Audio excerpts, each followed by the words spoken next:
ಮಗ ಓನರ್ ಮಗ,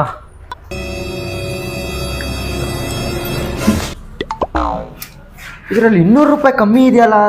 ಇವಾಗ ಚಿಕನ್ ಕೊಟ್ಟವ್ ನೀನು ಹುಡುಗ. ಬಾಯಿಲಿ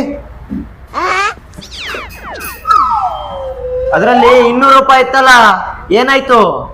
ಏನು ಏನ್ ಕೇಳಿಸ್ತಾ ಇಲ್ಲ ನಂಗೆ. ನಾನ್ ನೋಡ್ದೆ ಇವ್ನು ಈಗ 200 ರೂಪಾಯಿ ಮಾಡಿದಾನೆ. ಅದ್ರಲ್ಲಿ ಇವಾಗ ಕೋಳಿ ಕೊಟ್ಟಲ್ಲಪ್ಪ, 200 ರೂಪಾಯಿ ಇತ್ತಲ್ಲ, ಏನಾಯ್ತು?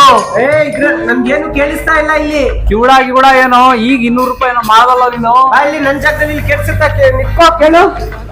ಓ ನೋಡಪ್ಪ ಹೇಳು. ನಿನ್ನೆ ನೀನು ಕ್ಯಾಶ್ ಅಲ್ಲಿ 500 ರೂಪಾಯಿ ಇಟ್ಕೊಂಡಲ್ಲ, ಅದೇನಾಯ್ತು? ಏನು? ನಿನ್ನೆ 500 ರೂಪಾಯಿ ಕ್ಯಾಶ್ ಅಲ್ಲಿ ಇಟ್ಕೊಂಡಲ್ಲ, ಅದೇನಾಯ್ತು? ಥೂ, ಈ ಜಾಗನೇ ಸರಿ ಇಲ್ಲ, ಏನು ಕೇಳಿಸ್ತಾ ಇಲ್ಲ, ಏನ್ ಹೇಳ್ತಾ ಇದ್ರು ಒಂಚೂರು ಗೊತ್ತಾನೆ ಆಗ್ತಾ ಇಲ್ಲ.